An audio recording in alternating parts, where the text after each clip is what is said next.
উনি 27শে ফেব্রুয়ারি থেকে Netaji indoor stadium থেকে রীতিমতো লাগাতার সরকারি আধিকারিকদেরকে এবং নির্বাচনের কাজে যুক্ত কর্মচারী তাদেরকে ধমক চমক দিয়ে আসছেন। প্রথম তিনি ধমক দিলেন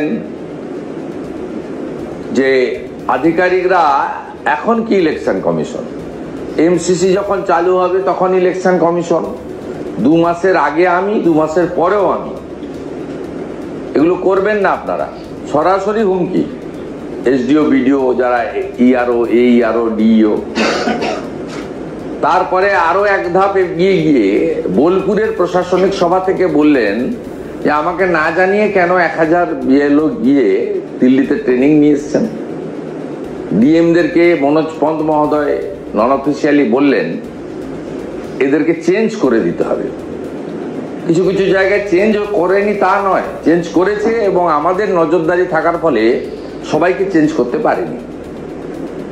আমরা নজরদারি রেখেছিলাম প্রত্যেকটা দিন 24/7 ওনার অপকর্ম, ওনার ষড়যন্ত্রকে আমাদের ঠেকানোর জন্য যা যা করার আমরা করেছিলাম।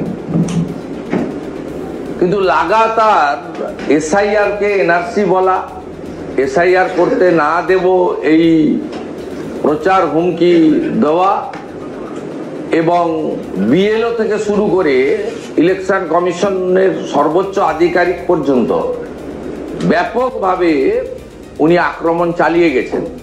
মূল উদ্দেশ্য ছিল যাতে ওনাকে ভয় পেয়ে ইলেকশন কমিশন পশ্চিমবঙ্গে এই নির্বাচনের আগে ত্রুটিমুক্ত ভোটার তালিকা না করেন এবং নিবিড় ভোটার তালিকা সংশোধন থেকে বিরত থাকেন। এটাই ছিল ওনার মেন মোটো। উনি ধমকে চমকে অনেককে শুইয়ে দেন, এটাও চেয়েছিলেন। এমনকি যখন দেখলেন না এসআইআর আটকানো যাবে না, তখন সরাসরি বর্তমান সিএস পদমর্যাদার আইএস মনোজ আগরওয়ালকে আক্রমণ করলেন এবং আমরা চ্যালেঞ্জ করলাম 72 ঘন্টার মধ্যে প্রমাণ দিন যদি দুর্নীতি থাকে। সেটা তিনি দিতে পারেননি। যখন দেখলেন মনোজ আগরওয়াল এবং সিওকে বাগে আনা যাচ্ছে না, দুর্নীতির তথ্য শুধুমাত্র আকাশে ভাসিয়ে দেওয়া গেছে, ডকুমেন্ট দেওয়া যায়নি, তখন তিনি বা ওনার ভাইপো জ্ঞানেশ কুমারজি সিইসি তাকে বাপ তুলে আক্রমণ করলেন।